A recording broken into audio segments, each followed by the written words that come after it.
I also was intensively kung fu training at the time, so that like ate the rest of my time. Have you done like martial arts and stuff for a long time? No, I did it. I did martial art, or I started going to a kung fu school at the same time I started working on braid, and then I was doing that for a couple years, 2.5 years, in a kind of a casual way, the way most people do it, which is a couple days a week. You go in for a couple hours, do some stuff, You learn your and then at some point they come along and say, well, why don't you come into our closed door training and you'll get like the serious training, but by the way, it's much more of a commitment, right? Yeah. You end up training like 15 hours a week or something. That's even low, but that's probably what the average was for me. So it's sort of like a part-time job at that point. Yeah. That's a significant. So I was doing that in 2007 and 2008.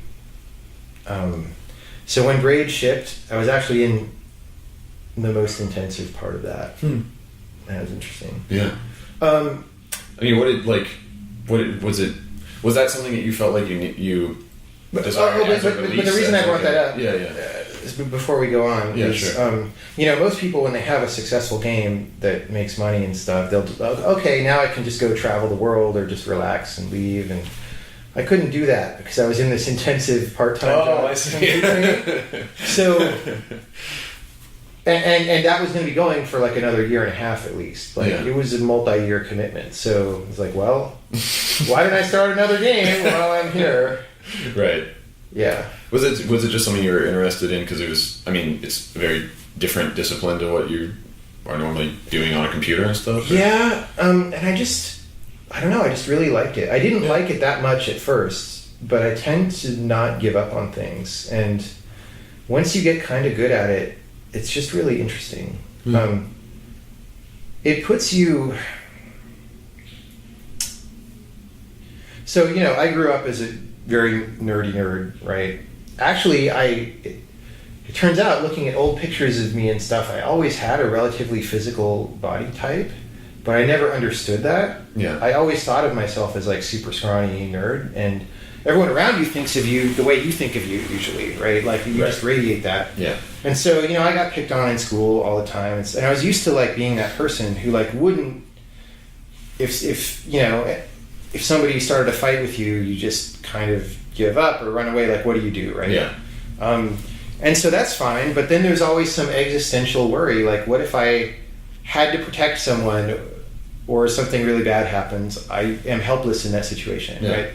A lot of people are in that category of people. And in fact, in San Francisco, for example, one day, I was on a bus, and it wouldn't have been wise to intervene even if I knew how to fight, but 4 guys just suddenly grab a guy on the bus and drag him off and just start kicking the shit out of him in the street. Jesus. Like, right there, and the bus driver's yelling at him. There's like 15 other people on the bus. Nobody stops this from happening or anything. And it's like, what is going on? This is crazy. Yeah. So,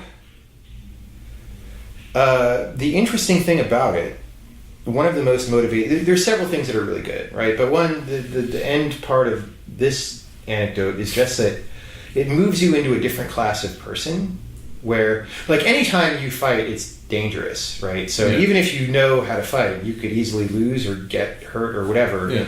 But it at least moves you into a different class of person where it's like, you who are trying to intimidate me, your plan is not going to go the way that you thought it was. I'm at least going to give you some trouble. And that... It's a tremendous existential relief, right? It's also a good way to get yourself in trouble if you take it too seriously. But but you at least you have that knowledge. It's like I have this ability to act differently in a situation that I would not have had before.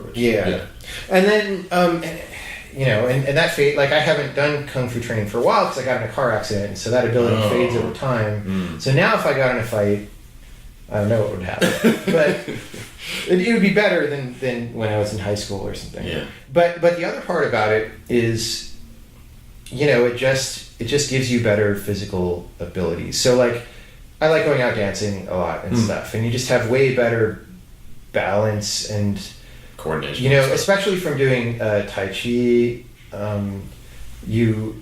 you learn slow muscle strength and coordination. So, most people, if you start out and you just have your hand here, right, and you're going to move it really slowly, most people, their hand will like shake because they don't know how to move slowly. In fact, mine is not that good right now, but that kind of thing, you can your body can do it, right? And it's nice. Yeah. It feels good, right? And you're being in shape and you're getting skills, so Yeah. yeah. No, it seems like I recommend it. Yeah, and it seems like a good counterpoint to a lifestyle that is not very attuned to the state of your body. I think in a lot of it's like your consciousness of your physical form is just not important. Like when you're like my consciousness is in this machine that's what's important. It's like shifting your focus of awareness of like what you are by doing this very physical thing seems like it's mentally valuable. It's definitely healthy. It definitely, mentally valuable, I think, is actually an important point. And just associated with it, like the meditation practices that you pick up and stuff are, if you want to hold yourself together through a long indie development when you're getting no external validation or whatever, that stuff really helps a lot. Like people just don't even understand how much it helps. I don't know if I would have finished Braid if I wasn't doing Kung Fu, even though you would think that it would hurt because I was spending all this time not working on the game. Probably helped. Well, because it's like you're not going to spend every hour of your available hours working on the thing anyway. Even if you are, you're wasting a lot of that. So like being able to have a thing that you have to spend some of those hours that wouldn't be devoted to it productively anyway, it's like doing something that's good for you seems like a really valuable thing. Totally.